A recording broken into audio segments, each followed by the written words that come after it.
नमस्कार दोस्तों, आप सुन रहे हैं best horror podcast Hindi horror stories with आशीष।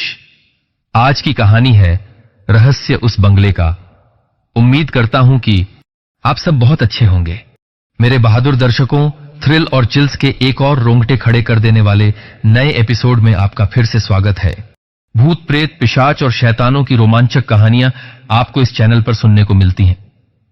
अगर आपको ऐसी ही वीडियोस देखना पसंद है तो चैनल को सब्सक्राइब करके अभी हमसे जुड़ जाइए, क्योंकि हम हमेशा ऐसी ही यूनिक और सस्पेंस से भरी कहानियां लाते रहते हैं ताकि आपसे कोई भी मिस न हो जाए। तो हेडफोन लगाए और कमरे की लाइट्स बंद कर लें, क्योंकि डरावनी यात्रा शुरू होने वाली है। और हां, मैंने हाल ही में एक सस्पेंस और हॉरर से भरी कहानी दस्तक दरवाजा मत खोलना एक्सप्लेन की है। अगर आपने इसे मिस कर दिया है तो उसका लिंक डिस्क्रिप्शन में है, जाकर जरूर देखें। तो आइए ज्यादा समय बर्बाद न करते हुए सुनते हैं आज की यह सस्पेंस से भरी खौफनाक कहानी, जिसका आपको बेसब्री से इंतजार है। इसे शुरू करते हैं। दोस्तों, आज की कहानी में अंत तक बने रहना, क्योंकि सस्पेंस खतरनाक है, जो आपको अंदर से हिलाकर रख देगा। डर, अजीब सा डर मेरे दिलो दिमाग को दीमक की तरह अंदर से खा रहा है। रात के इस काले अंधेरे में फैले खौफनाक सन्नाटे के बीच उस डर का असर कुछ ज्यादा ही हो रहा है। पर इस डर की एक वजह है। मैं इस बेड पर लेटा हुआ हूं। मेरे दोस्त ने दी हुई कंबल कसकर पकड़ रखी है और कंबल के भीतर से ही मेरी आंखें उसे तलाश रही हैं, पर वो अभी आया नहीं, क्योंकि अभी उसका वक्त नहीं हुआ, पर वह आएगा। उसका खौफ मेरे दिलो दिमाग पर गहराता जा रहा है। पता नहीं इस रात की सुबह कब होगी। सुबह होते ही मैं यहां से भाग जाऊंगा, पर अब मुझे सुबह का इंतजार करना होगा। मैं बेड पर लेटा जरूर हूं, पर मेरी नजरें सामने वाले उस लकड़ी के दरवाजे पर टिकी हुई हैं। वैसे यह कमरा काफी घुटन भरा है। रंग उड़ी दीवारें, टूटी छत पर बारिश के पानी के सूखे धब्बे, हर कोने में मकड़ियों के पुराने जाले, जिनमें कुछ कीट पतंगे फंसकर अपनी जान गंवा चुके हैं। पर एक भी खिड़की कहीं नजर नहीं आ रही। शायद मेरे पीछे होगी। मैंने पीछे मुड़ा ही नहीं। पिछले 2 घंटे से मैं बिना पलकें झपकाए सामने वाले दरवाजे को देख रहा हूं। मेरे कमरे के अंदर इतना सन्नाटा है कि दीवार पर टंगी उस घड़ी के कांटे की टिक टिक करने वाली आवाज मैं बिल्कुल साफ सुन सकता हूं। अभी रात के 2:30 बज चुके हैं, मतलब उसके आने का वक्त हो चुका है। मुझे अपनी सांसें रोककर बिना हिले ऐसे ही जिंदा लाश की तरह पड़े रहना होगा, क्योंकि अगर मेरी थोड़ी सी भी हलचल उसे महसूस होती है तो वह मेरे चिथड़े चिथड़े करके एक खौफनाक मौत मुझे देगा। मेरे जिस्म के इतने टुकड़े करेगा कि उन्हें समेटने में भी दिन निकल जाएगा। वह बहुत ही खतरनाक है, बहुत ही भद्दा, घिनौना, गंदा, बदबूदार है। वैसे खून पीने वाला पिशाच खूबसूरत या खुशबूदार तो होगा नहीं। मैं सांसें भी इस तरह से ले रहा हूं कि उनकी भी आवाज उसे न सुनाई दे। मुझे अपने आप पर काबू रखना होगा, क्योंकि अगर मैं हद से ज्यादा डर गया तो मेरी दिल की तेज धड़कनें उसे सुनाई देगी या उसे भी महसूस होंगी। और अगर एक बार उसे इस कमरे में मेरी मौजूदगी का एहसास हो गया तो वह मुझे नहीं छोड़ेगा। फिर सब कुछ खत्म हो जाएगा। वह जोर जोर से धड़कने वाले दिल को सीना फाड़कर बाहर निकाल देगा। यह मेरी जिंदगी का आखिरी पंगा है। अगर मैं यहां बच गया तो कसम से दोबारा किसी से भी शर्त नहीं लगाऊंगा, न ही ऐसी किसी चीज से पंगा लूंगा। बस यहां से जिंदा निकल जाऊं। मेरी आंखें दरवाजे पर टिकी हैं, पर सब कुछ याद आ रहा है कि मैं यहां कैसे पहुंचा। सब कुछ दिन पहले। प्लीज यार, गाड़ी थोड़ी तेज भगाओ, इसकी हालत बिगड़ती जा रही है। पीछे की सीट पर अपनी बीवी के साथ बैठा मेरा दोस्त विनती कर रहा था। उसकी बीवी की हालत कुछ अजीब सी लग रही थी। खुले बालों से चेहरा पूरी तरह से ढका हुआ था। वह जोर जोर से सांसें ले रही थी, पर उसकी सांसों की आवाज किसी जंगली जानवर की गुर्राहट जैसी लग रही थी। उसकी बीवी की यह हालत देखकर मैं भी हैरान हो गया। भाई, मेरी बात मान, इसे किसी अच्छे डॉक्टर को दिखा। कहां यह तंत्र मंत्र भूत वूत बाबाओं के चक्कर में पड़ रहा है। सब अंधविश्वास है। मेडिकल साइंस इतनी तरक्की कर चुका है और तू पढ़ा लिखा होकर भी ऐसी गंवार बातों में उलझा हुआ है। मेरी बातें सुनकर उसे थोड़ा गुस्सा आ गया। तुझे क्या लगता है मैंने किसी डॉक्टर को नहीं दिखाया? तू मुझे पिछले 8-10 महीनों से जानता है, पर मैं इसका इलाज पिछले 10 सालों से कर रहा हूं। शहर के अच्छे से अच्छे डॉक्टर को दिखाया, बड़े से बड़े साइकेट्रिस्ट और स्पेशलिस्ट ने इसका इलाज किया, पर इसकी हालत दिनों दिन बिगड़ती जा रही है। मैं अपनी बीवी से बहुत प्यार करता हूं और उसे बचाने के लिए मुझे किसी के भी हाथ जोड़ने पड़े, भीख मांगनी पड़ी तो मैं करूंगा। उसकी बात सुनकर मैं बिना कुछ बोले गाड़ी चलाने लगा। सामने लगे कांच से मैंने पीछे बैठी अपने दोस्त की बीवी को देखा। वह सचमुच पागल लग रही थी। कुछ ही देर में हम उस जगह पहुंचे जहां उसका तंत्र मंत्र के जरिए इलाज होने वाला था। एक छोटा सा मंदिर था जहां लोगों की आवाजाही शुरू थी। मेरा दोस्त अपनी बीवी को सहारा देते हुए उस मंदिर के अंदर चलने लगा। मैं मंदिर के एक कोने में खड़ा चुपचाप सब कुछ देख रहा था। एक बूढ़ा आदमी जिसने काले वस्त्र पहने थे वह आगे आया। उसने मेरे दोस्त की तरफ देखकर कुछ कहा। मेरे दोस्त ने अपनी पत्नी को मंदिर के बीच एक गोल सर्कल में बिठा दिया। वह भी चुपचाप बैठी थी। उसका चेहरा अभी भी नजर नहीं आ रहा था। नीचे गर्दन झुकाए वह सिर्फ किसी हांफते हुए इंसान की तरह बैठी थी। उसने कुछ देर मेरे दोस्त की बीवी की तरफ देखा। उसकी आंखों में देखते हुए अपने हाथ में रखी सफेद भभूत का तिलक उसके माथे पर लगा दिया और थोड़ी भभूत उसके मुंह में जबरदस्ती डाल दी, जिससे वह अचानक अजीब सी हरकतें करने लगी। अपनी गर्दन को झटका देकर जोर जोर से घुमाने लगी। मैं दूर खड़ा सब कुछ देख रहा था। वह बेइंतहा दर्द से चिल्लाने लगी। जोर जोर से अपने हाथ पैर पटकते हुए अचानक बेहोश होकर जमीन पर पड़ी रही। ये सारी चीजें मुझे बकवास लग रही थीं, इसलिए मैं वहां से बाहर निकल गया। मंदिर के आंगन में खड़े पीपल के वृक्ष के नीचे बैठा मैं अपने मोबाइल में गेम खेलने लगा। 1 घंटा 2 घंटे बीत गए और मेरा दोस्त अपनी बीवी को दोनों हाथों में उठा लाया। शायद वह अभी भी बेहोश थी, पर पता नहीं वह पूरी तरह से ठीक लग रही थी या उसका पागलपन हद से ज्यादा बढ़ने वाला था। मैंने गाड़ी का दरवाजा खोला और मेरे दोस्त ने अपनी बीवी को गाड़ी के अंदर बिठा दिया। तभी पीछे से वे काले वस्त्र पहने बुजुर्ग इंसान मेरे दोस्त की तरफ देखते हुए बोले, तुम्हारी पत्नी उस बुरी आत्मा के चंगुल से कुछ वक्त के लिए मुक्त हो चुकी है, फिर भी तुम्हें आने वाले चंद्र ग्रहण तक उसका ध्यान रखना होगा, क्योंकि अगर कोई बुरी आत्मा एक बार किसी शरीर को जकड़ लेती है तो वह दोबारा उस शरीर को अपना घर बनाने की पूरी कोशिश करती है। इसलिए आइंदा तुम्हें अपनी बीवी का खास ध्यान रखना होगा। खासकर अमावस्या और पूनम के दिन और रात में बाल खुले छोड़कर उसे कहीं भी ले जाओगे या खुशबूदार इत्र उसके जिस्म पर लगाकर वह कहीं बाहर जाएगी, नदी, तालाब, पुल, श्मशान जैसी किसी भी जगह जाएगी, तो वहां कोई भी बुरी आत्मा उसे आसानी से अपना शिकार बना सकती है।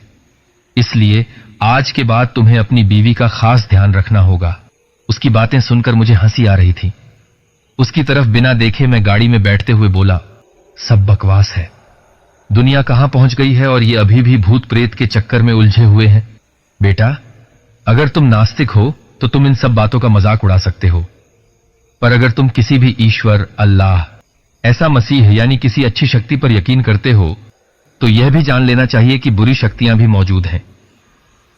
अगर दिन के उजाले की मौजूदगी को मानते हो तो रात के अंधेरे पर भी विश्वास रखना होगा। उसकी बात सुनकर मैंने थोड़ी मुस्कान के साथ उसकी तरफ देखा, पर कुछ नहीं कहा। वो समझ चुका था कि मैं उसका मजाक उड़ा रहा हूं। फिर भी वह बिना कुछ बोले मुस्कुराकर चला गया। शायद उसे भी मेरे जैसे लोगों की आदत हो गई थी। हम गाड़ी से वापस घर के लिए निकले। तब तक रात हो चुकी थी। सड़क पर गाड़ियों की आवाजाही कुछ कम होने की वजह से मैंने गाड़ी की रफ्तार थोड़ी बढ़ा दी थी। वैसे भी भाभी जी को अब होश आ चुका था और उन पर इंप्रेशन जमाने के चक्कर में मैंने रफ्तार पर ध्यान नहीं दिया, पर उनके चेहरे पर अजीब सी थकान थी, जैसे वो कई दिन से बीमार हों। गाड़ी की खिड़की से बाहर नजर डालते हुए उन्होंने कहा, हम कहां जा रहे हैं? भाभी जी की बात सुनकर मैं थोड़ा हैरान रह गया। मेरे दोस्त ने उसके सिर पर हाथ रखते हुए कहा, कुछ नहीं, हम मंदिर गए थे तुम्हारी लंबी उम्र के लिए दुआ करने। अब कैसा लग रहा है? शरीर बहुत दर्द कर रहा है और बहुत थकान महसूस हो रही है। मैं सो जाती हूं। इतना कहकर वह मेरे दोस्त के कंधे पर सिर रखकर सो गई। पर मैं हैरान हो गया था, क्योंकि कुछ देर पहले जाते वक्त जिस तरह से उनके बिखरे बाल, लाल लाल आंखें, डरावनी आवाज थी, अब सब कुछ साधारण हो गया था। मैंने दबी आवाज में पूछा, ये सब कब से शुरू हुआ? कब, कहां, कैसे, ये सब कभी इत्मीनान से बताऊंगा, बस ये जल्दी से ठीक हो जाए। मेरी तरफ देखते हुए मेरे दोस्त ने कहा, कुछ बातों पर यकीन करना पड़ता है और वैसे भी हमारे यकीन करने या ना करने से उन्हें कोई फर्क नहीं पड़ता, क्योंकि वे जिसे जहां जब चाहे अपना शिकार बना सकते हैं। ये सिर्फ वक्त का खेल है। ये सब तुम्हारे दिमाग की उपज है। मुझे कई बार देर रात तक काम करना पड़ता है। हाईवे से अकेला आता हूं, पर मैंने तो कभी भूत नहीं देखा। शायद उन भूतों की मुझसे फटती होगी। इतना कहकर मैं घमंड में हंसने लगा। मेरी तरफ देखते हुए मेरा दोस्त शांति से बोला, किस्मत वाले हो जो इन सब चीजों से तुम्हारा पाला नहीं पड़ा, क्योंकि जिसके नसीब में उन चीजों का सामना करना लिखा है, उसके जैसा बदकिस्मत इंसान दुनिया में नहीं होगा। मतलब तुम्हारे साथ पहले भी हो चुका है? उसने कोई जवाब नहीं दिया। मेरी तरफ देखते हुए उसने एक चिट्ठी निकाली और मेरे हाथ में देते हुए कहा, पढ़कर फाड़ देना, वहां जाने की कोशिश मत करना। बातें करते करते उनका घर कब आ गया पता ही नहीं चला। रात के करीब 9 बजने वाले थे। दोनों मेरी गाड़ी से उतरे। मेरे दोस्त ने अपनी पत्नी को सहारा दिया और दोनों अपने घर में चले गए। भाभी जी की तबीयत अब काफी ठीक लग रही थी। रात काफी हो चुकी थी, इसलिए मैं भी वहां से निकल पड़ा। गाड़ी चलाते वक्त मैंने दोस्त दी हुई चिट्ठी हाथ में ली और देखने लगा। उस पर एक जगह का पता लिखा था। शहर से दूर एक वीरान बंगला जो पिछले कई सालों से बंद पड़ा था। मैं कई बार उस बंगले के सामने से गुजरने वाले रास्ते से गुजरा था, पर कभी अंदर जाने की जरूरत नहीं पड़ी। कुछ ही देर में मैं अपने घर पहुंचा। खाना खाकर बिस्तर पर लेटा ही था, तभी मेरे दोस्त का फोन आया। मैंने जो चिट्ठी दी थी वह पढ़ ली? हां, वो जगह मैं जानता हूं। मुझे पता है, हमारे शहर का हर आदमी उस जगह को जानता है, लेकिन कुछ ही लोग हैं जो उस जगह को पहचानते हैं। जानते हैं, पहचानते हैं, ये क्या बात कर रहे हो तुम उस जगह से गुजरने वाली सड़क से आते जाते हो, इसलिए उस जगह को जानते हो, पर उस जगह के बारे में कुछ नहीं जानते। तुमने काफी जानकारी जुटा ली है।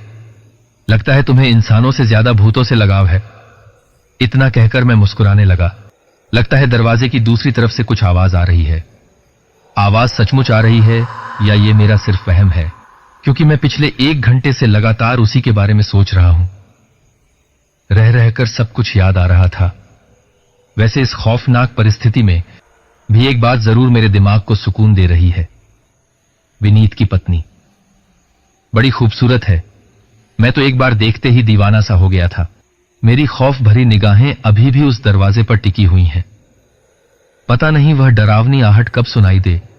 मुझे तब तक यहां इसी तरह बेजान लाश की तरह पड़े रहना होगा जब तक सूरज नहीं निकलता, और उसके बाद मैं इस जगह से इतनी दूर चला जाऊंगा कि दोबारा मुड़कर भी इस जगह को नहीं देखूंगा। पूरा बदन पसीने से तरबतर हो चुका है, गला भी पूरी तरह से सूख गया है। पानी की बोतल कहां रखी है नजर तो नहीं आ रही, पर अगर मैं पानी पीने के लिए उठा और उसी वक्त वह पिशाच आ गया तो मेरे जिस्म के हजारों चिथड़े अगर मैं पानी पीने के लिए उठा और उसी वक्त वह पिशाच आ गया तो मेरे जिस्म के हजारों चिथड़े। नहीं, मुझे इसी तरह बेजान पड़ा रहना होगा। रिस्क नहीं ले सकता, क्योंकि इस अंधेरे में पता नहीं वह कब कहां से आएगा। मेरी हल्की सी भी आवाज उसे मेरी मौजूदगी का एहसास दिला देगी, और मैं तो नहीं चाहता कि उसे मेरी मौजूदगी का पता चले। लगता है कुछ आहट महसूस हो रही है। आहट के साथ ही किसी चीज के घसीटे जाने की आवाज भी आ रही है। लगता है कोई कुछ घसीट कर ले जा रहा है। जमीन पर उस चीज के घसीटे जाने की आहट धीरे धीरे तेज हो रही है। शायद इस दरवाजे की दूसरी तरफ वह है।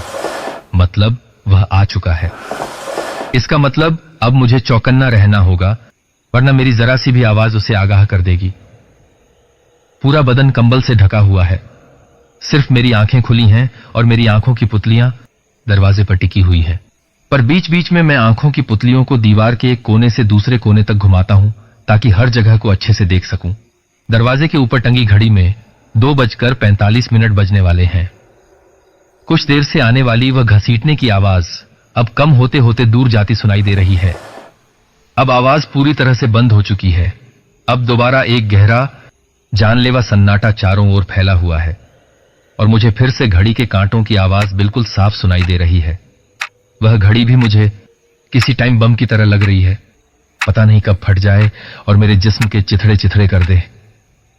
इस अंधेरे में तो कुछ साफ नजर नहीं आ रहा, लेकिन क्या दरवाजे के ऊपर की होल है?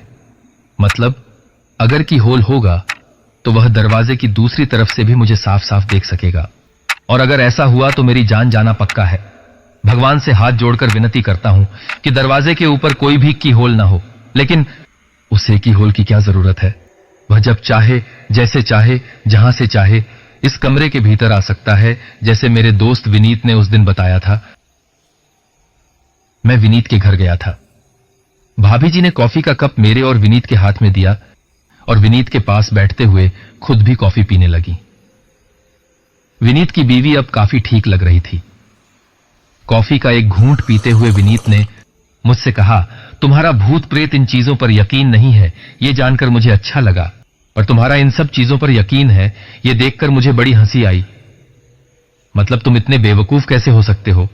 मैं बेवकूफ नहीं हूं, बस चीजों की कद्र करना, उनसे नजदीकी या दूरी बनाए रखना, इन बातों का खास ख्याल रखता हूं। ऐसी जगहों से दूरी बनाए रखता हूं जहां पर ऐसी ताकतें होने का अंदेशा है। कहते हुए उसने टेबल पर एक कागज रखा और मेरी तरफ सरकाया। मैंने वह कागज उठाकर देखा और याद आ गया कि कुछ दिन पहले उसकी पत्नी का भूत उतारकर हम वापस आ रहे थे।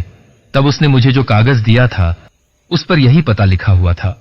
हां, मैं इस जगह के बारे में जानता हूं, पर इस घर में क्या हुआ था करीब साल भर पहले की बात है। रात काफी हो चुकी थी। एक लड़का अपनी गाड़ी से गुजर रहा था, पर इंजन गर्म होने से गाड़ी बंद हो गई। गाड़ी सड़क पर खड़ी कर वह आजू बाजू देखने लगा। सड़क से कुछ ही दूरी पर उसे एक पुराना घर नजर आया। मोबाइल की टॉर्च जलाकर वह मदद मांगने उस घर पहुंचा, पर पूरा घर सुनसान पड़ा था। न बत्तियां, न कोई इंसान। चारों ओर बस छोटी मोटी झाड़ियां थीं। कई सालों से बंद उस घर के दरवाजे पर नजर डाली तो दरवाजे पर ना कोई ताला था, ना कुंडी लगी थी। उसने हाथ से धक्का देकर वह दरवाजा खोला और एक गंदी भयानक बदबू उसके नाक के अंदर घुसी, जिससे उसका दिमाग सुन्न हो गया। लग रहा था जैसे कोई जानवर उस घर के भीतर सड़ रहा हो। उसने मोबाइल की टॉर्च ऑन की और घर के भीतर चला गया। घर काफी बड़ा था। ऊपर जाने के लिए सीढ़ियां थीं, बाजू में 3-4 कमरे और ऊपर 2 कमरे। उसने चारों ओर टॉर्च की रोशनी डाली, पर वह हैरान रह गया। घर के भीतर का सामान वैसे का वैसा ही पड़ा था। पुराने जमाने का टीवी, लकड़ी की अलमारी, लकड़ी का टेबल, सोफा, छत पर लटकता रोशनदान, दीवारों पर लगी कुछ अनजान लोगों की तस्वीरें, रंग उड़ी दीवारें, सब कुछ काफी हैरान करने वाला था। ऐसा लग रहा था जैसे घर के लोग सारा सामान वैसा ही छोड़कर चले गए थे। वह धीरे धीरे एक एक सीढ़ी ऊपर चढ़ने लगा। ऊपर जाने वाली सीढ़ियों की लकड़ियां काफी पुरानी और कमजोर हो गई थीं, जिसकी वजह से पैर रखते ही कर्रर कर्रर जैसी आवाजें घर के भीतर फैले उस वीरान सन्नाटे में काफी डरावनी लगने लगीं। वह सीढ़ियों से चढ़कर ऊपर पहुंचा ही था कि तभी घर के मेन दरवाजे पर किसी ने दस्तक दी। उसके कदम डर की वजह से पूरी तरह जम गए। उसने पीछे मुड़कर दरवाजे की तरफ देखा तो दरवाजा बंद हो चुका था और बाहर से कोई दरवाजे पर दस्तक दे रहा था। उसने दरवाजे की तरफ देखा तो दरवाजा बंद हो चुका था और बाहर से कोई दरवाजे पर दस्तक दे रहा था। लगता है इस घर का मालिक आ गया है।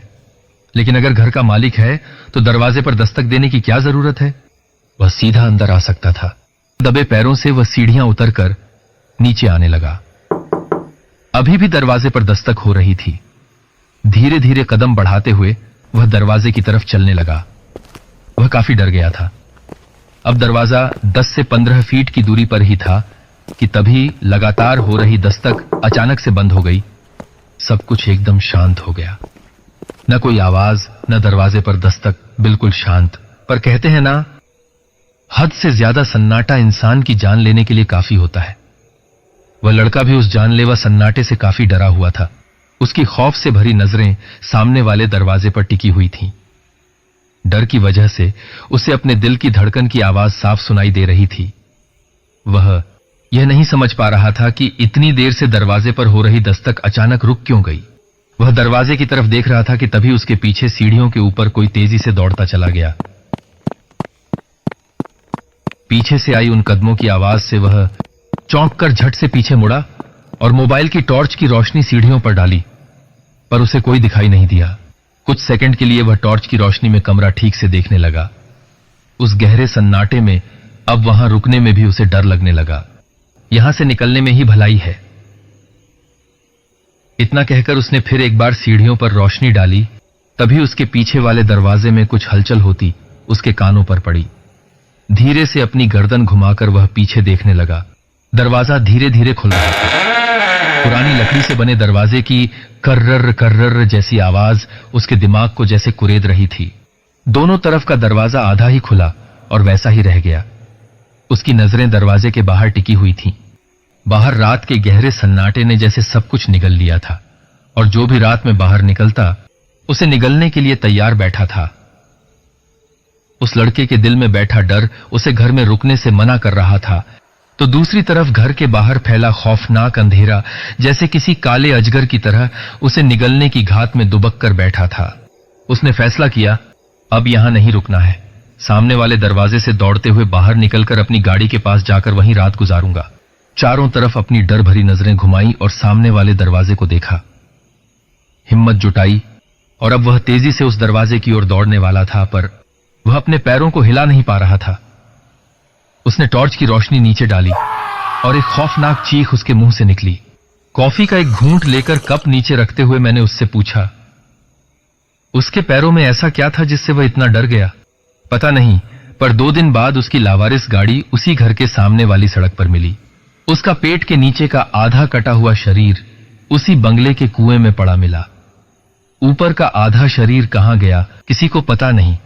इस घटना को 1 साल हुआ, कहकर मेरे दोस्त ने खाली कप टेबल पर रख दिया। उसकी डरी हुई शक्ल को देखते हुए मैंने कहा, आज तक इतनी बकवास और बेहुदा भूतिया घटना मैंने पहले कभी नहीं सुनी। बकवास और नहीं तो क्या, जिसके अंदर थोड़ा सा भी लॉजिक है वो झट से समझ जाएगा कि जिसके साथ इतना बड़ा वाकया हुआ, अगर उसकी लाश नहीं मिली तो यह सब बताया किसने? उसके भूत ने। इतना कहकर मैं ठहाके लगाकर हंसने लगा। मेरी बात सुनकर शायद मेरा दोस्त थोड़ा खफा हो गया। मैंने दोबारा भाभी जी की ओर देखा और कहा, भाभी जी, बुरा मत मानना, लेकिन आपके पति कुछ ज्यादा ही डरपोक हैं। मेरी बात सुनकर भाभी जी ने कहा, वे डरपोक नहीं हैं, बस चीजों की कद्र करना जानते हैं। इतना कहकर वे सोफे से उठी और बोली, आप दोनों बातें कीजिए, मैं खाना लगाती हूं। और वे किचन में चली गईं। मेरी नजरें उन्हीं को पीछे से निहार रही थीं। वे काफी खूबसूरत और आकर्षक थीं। तुम्हें इन सब बकवास चीजों से दूर रहना चाहिए, मेरे दोस्त की आवाज ने मुझे एकदम से चौंका दिया। मतलब तुम्हें भूत प्रेत जैसी बातों से दूर रहना चाहिए। दूर रहना छोड़, अगर मेरा बस चले तो मैं उनके साथ रात बिताऊं। विनीत ने मेरी तरफ देखते हुए कहा, रात और भूतों के साथ? हां, सही सुना, 25,000 रुपए। अगर तुमने सिर्फ 1 रात उस घर में बिताई तो मैं तुम्हें पूरे 25,000 रुपए दूंगा। बोल, लगाता है शर्त। अब मेरी बोलती बंद हो गई। उसने एकदम से शर्त लगाई। शायद मैंने उसे कुछ ज्यादा ही उकसाया था। यार, क्या बात कर रहा है तू? तभी खाना लेकर विनीत की पत्नी बाहर आ गई। क्या बातें हो रही हैं? आपके पति उस भूतिया बंगले में जाने के लिए शर्त लगा रहे हैं। फट गई। मुझे पता था, गरजने वाले बरसते नहीं। शायद तुम्हें याद होगा, साल भर पहले जब पहली बार हमारी पहचान एक बस के अंदर हुई थी, तब भी तुम यही कह रहे थे कि भूत प्रेत सब बकवास है। आज मैं तुम्हें मौका दे रहा हूं, भूत प्रेत बकवास हैं, ये साबित करो। उसकी बात सुनकर मुझे थोड़ा गुस्सा आ गया और बिना कुछ सोचे समझे मैंने कहा, मुझे शर्त मंजूर है। मेरा ऐसा कहते ही जैसे उसके चेहरे का रंग उड़ गया। उसके मजाक को जैसे मैंने सीरियसली ले लिया था। लेकिन मेरे दोस्त की पत्नी काफी परेशान लगने लगी। देवर जी, शायद आप उस घर के बारे में कुछ नहीं जानते। वो शापित घर है, वहां पर जाना मतलब खुदकुशी करने जैसा है। भाभी जी, आप चिंता मत कीजिए, मुझे कुछ नहीं होगा। वह इसलिए चिंता कर रही है क्योंकि उसे उस घर के बारे में सब कुछ पता है, और मैं चाहता हूं कि तुम भी उस घर के बारे में सब कुछ जान लो। खाना खाते वक्त वह मुझे घर के बारे में सारी जानकारी देता रहा, सारी घटनाएं बताता रहा, लेकिन मैं सब कुछ मजाक में उड़ाते हुए हंसकर भाभी जी की खूबसूरती को निहारता रहा। उस रात काफी देर तक मेरा दोस्त मुझे वहां ना जाने के लिए मनाता रहा, पर मैंने एक नहीं सुनी। उसने काफी समझाया, पर मैं चुपचाप मुस्कुराते हुए दोनों को बाएं बोलकर अपनी कार से घर के लिए निकल गया। काश उस वक्त मैंने उसकी बात मान ली होती तो आज ये नौबत नहीं आती। लगता है कोई आवाज आ रही है, एक जानी पहचानी आवाज जो कुछ देर पहले मैंने सुनी थी। जमीन पर किसी के घसीटे जाने की आवाज उस दरवाजे के बिल्कुल दूसरी तरफ से आ रही है। मतलब वह शैतानी ताकत इस दरवाजे की दूसरी तरफ मौजूद है। मतलब वह किसी भी वक्त दरवाजे से होते हुए भीतर आ सकती है। डर के मारे मेरे बदन से इतना पसीना आ रहा है कि मेरे सारे कपड़े पसीने से भीग चुके हैं। मेरा गला इस तरह से सूख चुका है जैसे कोई इंसान तपती आग उगलती धूप में बंजर वीरान रेगिस्तान की पीली गर्म रेत पर मीलों बिना पानी के चलकर थक गया हो। रात के 3:15 हो चुके हैं। समय किसी बूढ़े थके कछुए की तरह धीरे धीरे आगे बढ़ रहा है। कब तक मैं ऐसे किसी लाश की तरह पड़ा रहूं?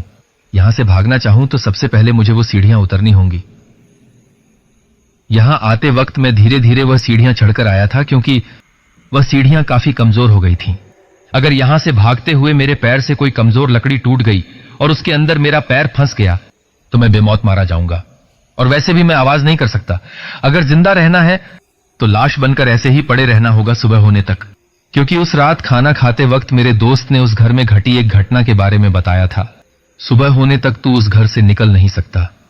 उस घर के भीतर जो शैतान है वह कैसा दिखता है यह किसी को नहीं पता, पर वह वहां से किसी को जिंदा बाहर जाने नहीं देता। यह डरावनी सच्चाई है। अरे बेवकूफ, तुझे अब भी लगता है वह कोई शैतानी या बुरी आत्मा है? चल मैं तुझे दिखाता हूं, वहां पर कुछ भी नहीं है। मैं घर से जिंदा निकलूंगा। बुरी आत्मा, तू काफी अनजान है यार। और खाना खाते हुए उसने एक रहस्य बता दिया। इस हादसे को तकरीबन 10 साल से ऊपर हो गए हैं। उस घर में पति पत्नी रहते थे। उसका पति शैतानी ताकतों को अपने वश में करने के लिए पूजा पाठ किया करता था। इसी बात को लेकर दोनों में हमेशा झगड़ा होता था। एक रात दोनों अपने बेड पर सो रहे थे कि तभी आधी रात को किसी ने उसके घर के दरवाजे पर दस्तक दी। पति दरवाजा खोलने के लिए सीढ़ियां उतरकर नीचे आ गया और उसके पीछे उसकी पत्नी भी चुपचाप नीचे आ गई। पति ने दरवाजा खोला और झट से हाथ जोड़कर अपने घुटनों पर बैठ गया। उसका पति नीचे बैठते ही पत्नी की नजर दरवाजे के बाहर खड़ी उस चीज पर पड़ी। एक अजीब सी काली परछाई जो दरवाजे पर खड़ी थी वह पानी की तरह तरल और आकारहीन लग रही थी। उसे दरवाजे पर देखते ही वह औरत डर के मारे कांपने लगी, मगर हिम्मत जुटाकर उसकी पत्नी सब कुछ देखती रही। उस शैतानी आत्मा ने उस आदमी के शरीर में प्रवेश कर उसे सबसे शक्तिशाली बनाने का वचन दिया, पर शरीर में प्रवेश करने से पहले उसे अपनी पत्नी की बलि देनी होगी। वह भी बिना समय गवाए अपनी पत्नी की बलि चढ़ाने के लिए तैयार हो गया। यह विधि 2 दिन बाद पूर्णिमा की रात पड़ने वाले चंद्रग्रहण के वक्त संपन्न करनी थी, पर किस्मत को कुछ और ही मंजूर था। पत्नी ने सब सुन लिया था। पूर्णिमा की रात आ गई। चांद पूरी शिद्दत से अपनी सफेद रोशनी चारों ओर उड़ेल रहा था। उस आदमी की नींद उड़ चुकी थी। उस वक्त चंद्रग्रहण शुरू होने वाला था। उस आदमी ने तैयारी पूरी कर ली। पूजा पाठ की सामग्री जमा कर अग्नि प्रज्वलित की, पास ही तेज धार वाला खंजर छुपाकर रखा। बेड पर सोई पत्नी को दोनों हाथों से उठाकर पूजा स्थल पर रख दिया। पत्नी आधी खुली आंखों से सब शांति से देख रही थी। वे घर के तहखाने में थे। बीच में यज्ञ कुंड धधक रहा था। हवन कुंड में लाल पीली आग की लपटें जैसे नाच रही थीं। उस अग्नि कुंड में एक एक चम्मच घी अर्पित करते हुए वह कुछ मंत्रों का जाप लगातार कर रहा था। कुछ ही देर में उस तहखाने के एक कोने में कुछ हलचल हुई और वहीं पानी की तरह तरल परछाई स्पष्ट होने लगी। चंद्रग्रहण शुरू हो गया और वह शैतानी आत्मा उसके भीतर प्रवेश करने लगी कि तभी अंधेरे में छुपकर बैठा एक इंसान झट से बाहर निकला। उसके हाथ में तेज धार वाली कुल्हाड़ी थी। कुल्हाड़ी हवा में लहराई और एक के बाद एक घाव उसके पेट पर होने लगे। कुछ ही पलों में उसने उसके पति के जिस्म के 2 टुकड़े कर दिए, पेट के ऊपर का हिस्सा और नीचे का हिस्सा। दोनों हिस्से अलग होकर जमीन पर फड़फड़ाने लगे। वह शैतान उसके पति के नीचे वाले आधे हिस्से में रह गया। उसके पति के टुकड़े करने वाले उस इंसान ने उसके पति के शरीर का निचला हिस्सा, जिसे शैतानी आत्मा ने जकड़ रखा था, घर के पीछे वाले कुएं में फेंक दिया और ऊपर का हिस्सा कभी नहीं मिला। मतलब शिकारी खुद शिकार बन गया। अपनी पत्नी को बलि चढ़ाने चला था, पत्नी के आशिक ने उसकी ही बलि चढ़ा दी। कहते हुए मैं ठहाके लगाकर हंसने लगा। सही कहा, पत्नी ने अपने प्रेमी से अपने शैतान पति को खत्म करवाया। तब से लेकर अब तक उस घर में हर साल चंद्रग्रहण की रात बलि दी जाती है, पर गर्दन काटकर नहीं बल्कि पेट से काटकर 2 हिस्से किए जाते हैं। एक हिस्सा कुएं में फेंका जाता है तो दूसरा उसी घर के एक अनजान कमरे में रखा जाता है। क्या बात है यार, मतलब शिकारी खुद ही शिकार बन गया। अपनी पत्नी की बलि चढ़ाने चला था, पत्नी के आशिक ने उसकी ही बलि चढ़ा दी। कहते हुए मैं ठहाके लगाकर हंसने लगा। उसने दोबारा मेरी तरफ देखते हुए गंभीरता से कहा, तब से लेकर अब तक शरीर का आधा निचला हिस्सा रात के अंधेरे में कुएं से बाहर निकलने की कोशिश करता है और ऊपर का हिस्सा पूरे घर के भीतर हाथों से घिसटकर घूमता रहता है। लेकिन चंद्र ग्रहण से कुछ दिन पहले वो आत्मा उस औरत को परेशान कर अपनी मौजूदगी का एहसास दिलाती है और चंद्र ग्रहण पर बलि मिलने के बाद बलि दिए गए शरीर में प्रवेश कर उस औरत के शरीर को अगले चंद्र ग्रहण तक 1 साल के लिए छोड़ देती है। कैसी कैसी बकवास बातों पर तुम यकीन करते हो यार। गर्दन काटो, बलि दो, साला भूत भी नॉन वेजिटेरियन लगता है। नहीं, बलि तो दी जाती है, पर गर्दन काटकर नहीं, बल्कि उसी घर की किसी अलमारी में रखी एक तेज धार वाली कुल्हाड़ी से। कुल्हाड़ी से? हां, वही कुल्हाड़ी जिससे 10 साल पहले उस घर के मालिक के 2 टुकड़े किए गए थे। उसी कुल्हाड़ी से वार करके पेट से काटकर 2 हिस्से किए जाते हैं। एक हिस्सा कुएं में फेंका जाता है तो दूसरा इसी घर के एक कमरे के भीतर अलमारी में रखा जाता है। कुछ शैतानी मंत्रों की वजह से वह शरीर सुबह तक जिंदा रहता है और फिर उस शरीर पर शैतानी आत्मा कब्जा कर लेती है। अगले चंद्र ग्रहण तक शरीर के दोनों हिस्से रात के वक्त घर में घूमते रहते। कहते हुए उसने एक पुराना अखबार मेरे हाथ में दिया। ऊपर शीर्षक लिखा था, रात, और उसके नीचे पूरी कहानी लिखी थी जो मेरे दोस्त ने मुझे अब तक सुनाई थी। मैंने भाभी जी और मेरे दोस्त की तरफ देखते हुए कहा, आप लोग भी ऐसी कहानियों पर यकीन कर बेवकूफ बनते हो। अरे यार, ये सिर्फ एक कहानी है, एक राइटर के खाली दिमाग की उपज। देखो, नीचे लिखा भी है कि यह काल्पनिक कहानी है। नीचे काल्पनिक इसलिए लिखा गया है ताकि कोई राइटर पर अंधविश्वास को बढ़ावा देने का केस ना ठोके। ठीक है, मैं उस घर के भीतर जाऊंगा, रात भर रहूंगा और सब कुछ देखूंगा, और यह सब बकवास है यह साबित करूंगा, वह भी इस आने वाले चंद्र ग्रहण की रात को। मेरा दोस्त मुझे समझाता रहा, पर मैं अपनी बात पर अड़ा रहा। शर्त के मुताबिक मैं रात करीब 10 बजे या 10:30 बजे इस घर में आया था। शुरू में कुछ भी अजीब नहीं लगा, पर जैसे जैसे रात होती गई वैसे वैसे कुछ अजीब घटनाएं मेरे साथ घटने लगीं। जब घर का मुख्य दरवाजा खोलकर घर के भीतर आया और दरवाजा बंद कर लिया, सब कुछ शांत लग रहा था। घर के भीतर अंधेरा होने के कारण मैंने मोबाइल की टॉर्च ऑन कर दी। चलते चलते पूरे घर को निहारने लगा। तभी मुझे किसी और के कदमों की भी आवाज सुनाई दी।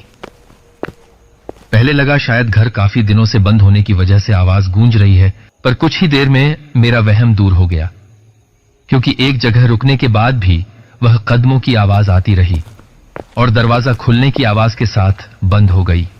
मैंने पीछे मुड़कर देखा तो घर का मुख्य दरवाजा खुला हुआ था। मैं हैरान हो गया क्योंकि अंदर आते वक्त मैंने दरवाजा बंद कर लिया था। मुझे लगा कोई चोर या लुटेरा पुलिस से बचने के लिए यहां छुपा हुआ है। मैंने दोबारा दरवाजा बंद कर लिया और टॉर्च की सफेद रोशनी में घर को ठीक से देखने लगा। घर का सामान काफी पुराना हो चुका था। सोफा, टेबल, अलमारी, छत पर लटकने वाला फैन, दीवार पर टंगी पेंटिंग, हर चीज पर धूल और मिट्टी की मोटी परत जमी हुई थी। छत के कोनों के साथ खिड़की पर लगे कांच के टूटे दरवाजों पर मकड़ी के जाले बने थे। टूटे हुए रोशनदान, सब कुछ वैसा ही पड़ा था। फिल्मों में दिखाई जाने वाली भूतिया हवेली की तरह घर का मंजर था। मैं कुछ ही कदम भीतर की ओर चला था कि तभी मेरे पीछे उस मुख्य दरवाजे पर दस्तक हुई। लगने लगा जैसे कोई मेरे साथ मजाक कर रहा है। मैं गुस्से से दरवाजे की ओर तेजी से गया और दरवाजा खोला, पर दरवाजे पर कोई नहीं था। दोनों तरफ ठीक से देखा। मैंने दरवाजा खुला ही छोड़ दिया और घर के भीतर आने लगा। उसी वक्त मैंने अपने साथ चलने वाले किसी और की आहट भी पूरी तरह से महसूस की। उन कदमों की आवाज सुनकर मैं रुक गया, लेकिन वह कदम चलते ही रहे। वह आवाज आती रही। आवाज कहां से आ रही थी यह समझ नहीं आ रहा था, लेकिन वह आवाज दूर दूर जाती हुई साफ साफ सुनाई दे रही थी। मैंने सोचा अंधेरे का फायदा उठाकर कोई मेरे साथ खेल खेल रहा है। मतलब कोई और भी इस घर में पहले से मौजूद है या मेरे दोस्त ने मुझे डराने का कोई प्लान बनाया है। फिर सब कुछ जैसे शांत हो गया। न कदमों की आवाज, न कोई आहट, न किसी की मौजूदगी का एहसास। चारों ओर फैला गहरा सन्नाटा मुझे एहसास दिला रहा था कि मैं इस जगह अकेला हूं, पूरी तरह अकेला। मैं घर के अंदर उन सीढ़ियों से चलकर ऊपर जाने लगा। टॉर्च की सफेद रोशनी में वह लकड़ी की सीढ़ियां काफी कमजोर दिखाई दे रही थीं। ऐसा लग रहा था कि अगर थोड़ा सा भी ज्यादा वजन पड़ेगा तो वह बीच में से टूटकर मेरा पैर इस सीढ़ियों के अंदर फंस जाएगा। मैं संभल कर पैर रख रहा था, लेकिन एक सीढ़ी पर मेरी नजर गई। ऐसा लग रहा था कि उस सीढ़ी पर खून जमकर सूख चुका है, जैसे कई सालों से वह धब्बे वहीं हैं। न किसी ने उन्हें देखा, न किसी ने साफ किया। उन धब्बों पर पैर रखकर मैं ऊपर चला गया। ऊपर 2 कमरे थे, जिनमें से एक का दरवाजा थोड़ा खुला हुआ था। मोबाइल का टॉर्च ऑन करके मैंने रोशनी खुले दरवाजे से अंदर डाली। धीरे धीरे कदम बढ़ाते हुए कमरे के भीतर गया।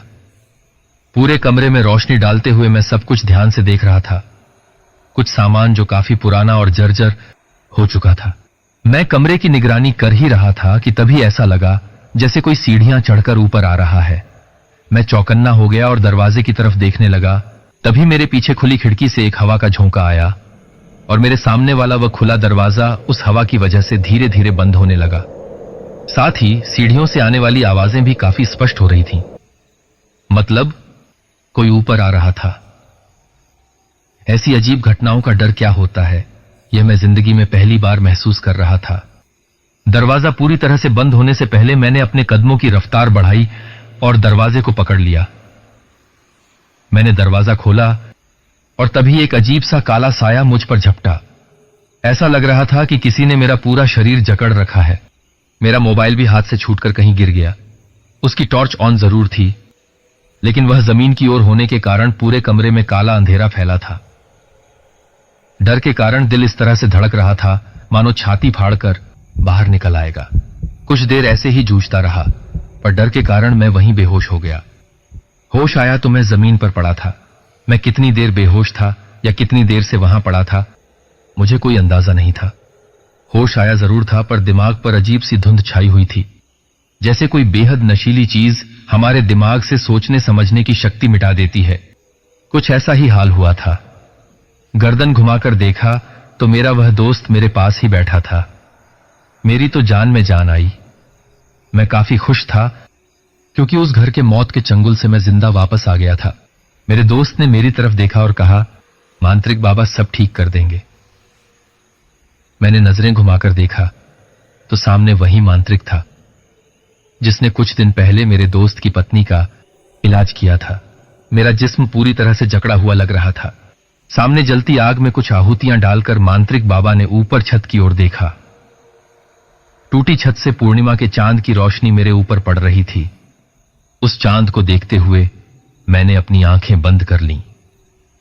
तभी मांत्रिक बाबा की आवाज कानों में पड़ी, चलो अब तुम्हें उसका शरीर छोड़ना होगा। तुम्हारे लिए अब एक और शरीर तैयार किया गया है। तुम उसके जिस्म में प्रवेश करके अपने शैतानी कामों को अंजाम दे सकते हो, पर इस बार भी तुम्हें पैरों के अंगूठे से ही जिस्म में प्रवेश करना होगा। मेरे कानों में पड़ने वाली वह आवाज साफ साफ सुनाई दे रही थी। तभी घर का दरवाजा खुलने की आवाज आई। मैंने गर्दन घुमाकर दरवाजे की तरफ देखा, पर काले अंधेरे में एक औरत की आकृति नजर आ रही थी। काली साड़ी पहनी उस औरत का चेहरा बालों से पूरी तरह ढका हुआ था। उस औरत की तरफ देखकर मांत्रिक बाबा के चेहरे पर अजीब सी मुस्कान आई। अपने आसन की दूसरी तरफ रखी एक धारदार कुल्हाड़ी उठाकर उसने मुस्कुराते हुए मेरे दोस्त के हाथ में दी और कहा, अगले कुछ मिनटों के भीतर तुम्हें इस काम को अंजाम देना होगा। मेरे कानों में पड़ने वाली वह आवाज धीरे धीरे हल्की होने लगी। आंखों पर अजीब सी धुंध छाई हुई थी। उसके बाद सिर्फ कुल्हाड़ी चलने की आवाज आ रही थी। किसी के जिस्म के टुकड़े किए जा रहे थे, लेकिन मैं शांति से पड़ा था। दिमाग सुन्न हो गया था, पर मैं खुश हूं कि मैं जिंदा हूं। मेरे दोस्त ने मुझे उठाया और यहां लेकर आया। संजू, वो बुरी आत्मा अब जा चुकी है, लेकिन फिलहाल तुम यहां से बाहर नहीं निकल सकते, क्योंकि चंद्र ग्रहण की दूषित छाया में वो आत्मा दोबारा तुम्हारे शरीर को अपना घर बना लेगी। अब तुम्हें सूरज निकलने का इंतजार करना होगा। सूरज निकलते ही तुम्हारे शरीर को सारी बुरी शक्तियां छोड़ देंगी। तब तक यहां आराम करो, लेकिन इस बात का ख्याल रखना कि तुम्हें अपने जिस्म की जरा भी हलचल नहीं करनी है, वरना वो शैतान तुम्हारे जिस्म की मौजूदगी भांप लेगा। शैतान काफी डरावना है। रात के अंधेरे में उसे देखकर कितना भी हिम्मत वाला इंसान हो, फिर भी उसकी हिम्मत टूट जाएगी। वह चीज ही ऐसी है क्योंकि उसका शरीर आधा टूट चुका है, पेट के नीचे का हिस्सा है ही नहीं, इसलिए वह घिसटते हुए अपने हाथों के बल पर चलता है। फटे पेट से निकली हुई अंतड़ियां उसके पीछे काफी दूर तक जमीन पर रेंगती रहती हैं। सड़न की वजह से पूरी तरह से काले पड़े जिस्म से निकलने वाली गंदी बदबू दिमाग को सुन्न कर देती है। वह जमीन पर रेंगते हुए आगे बढ़ता है। तब से लेकर अब तक मैं इस जगह चुपचाप लेटा हूं, लेकिन हिल नहीं सकता। मेरी आंखें खुली हैं, जो सामने वाली दीवार के साथ हर कोने पर नजर रखे हुए हैं। अब मैं सुबह का इंतजार कर रहा हूं, सुबह होने का। पर क्या सुबह होगी? इस घर के बारे में सब कुछ जान लिया, पर कुछ सवालों के जवाब नहीं मिल रहे। 10 साल पहले जिस औरत या उसके प्रेमी ने उस आदमी के कुल्हाड़ी से 2 टुकड़े किए, वह औरत अब कहां है? और उसे इस काम में मदद करने वाला शख्स कौन था? और चंद्र ग्रहण से पहले उस औरत को इस घर में कैद आत्मा परेशान करने लगती है, तो हर बार वे बलि का इंतजाम कैसे करते होंगे? आज चंद्र ग्रहण है, तो आज किसकी बलि दी जाएगी? जाने दो, इन सब से अब घुटन हो रही है। मुझे इस कमरे से निकलना होगा। लगता है मेरे सामने वाला वह दरवाजा खुल रहा है, मतलब दूसरी तरफ कोई है, मतलब वह अब आ रहा है भीतर मुझे खत्म करने। अब क्या करूं? अब जरा भी हलचल नहीं, एकदम चुपचाप रहता हूं, लाश की तरह। सिर्फ अपनी आंखें खुली रखता हूं ताकि नजर रख सकूं उस पर, उस शैतान पर। दरवाजा भी धीरे धीरे खुल रहा है। उस दरवाजे से निकलने वाली कर्रर कर्रर जैसी आवाज चारों ओर फैले खौफनाक सन्नाटे की वजह से किसी नुकीले औजार की तरह कान के भीतर घुसते हुए मेरे भेजे में उतर गई है। सच कहूं तो अब मेरे भीतर बर्दाश्त करने की ताकत खत्म हो चुकी है। डर के कारण मैंने अपनी आंखें बंद कर ली हैं। हर इंसान की डर बर्दाश्त करने की एक सीमा होती है, जो मेरी खत्म हो चुकी है। अब उस शैतान को देखने की मुझ में जरा भी हिम्मत नहीं बची। उसका सामना करना तो दूर की बात है। उस शैतान को जो करना है करे, मेरे टुकड़े करे, चिथड़े करे, मुझे खा जाए। अब मैं और बर्दाश्त नहीं कर सकता। पर सब कुछ शांत हो चुका है। हां, शायद दरवाजा पूरी तरह खुल गया है, इसलिए उसकी आवाज नहीं आ रही। भले ही मेरी आंखें बंद हैं, मैं हर छोटी बड़ी आवाज सुन सकता हूं, किसी भी तरह की हलचल महसूस कर सकता हूं। इस वक्त न मुझे कोई आवाज सुनाई दे रही है, न किसी की हलचल महसूस हो रही है। क्या वह दरवाजे के बाहर खड़ा है? क्योंकि मुझे उसके अंदर आने की आहट महसूस नहीं हुई। क्या करूं? आंखें खोलकर देखूं? यही ठीक रहेगा। मैं धीरे धीरे अपनी आंखें खोल रहा हूं। दरवाजा खुला हुआ है, पर वह कमरे का दरवाजा नहीं, बल्कि अलमारी का दरवाजा है।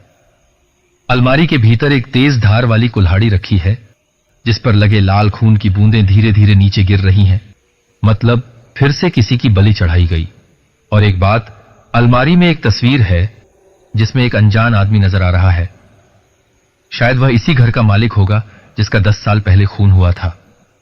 और उसकी बगल में यह औरत, यह तो मेरे दोस्त की पत्नी है। मेरा दिमाग चकरा रहा है। यह सब क्या है?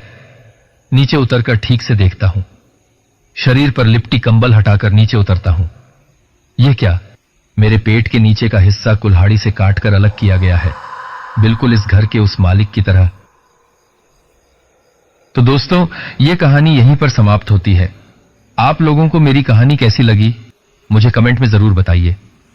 और यह भी बताइए कि आप कहां से हमारी कहानी सुन रहे हैं। हो सके तो हम आपका नाम हमारी अगली वीडियो में जरूर लेंगे।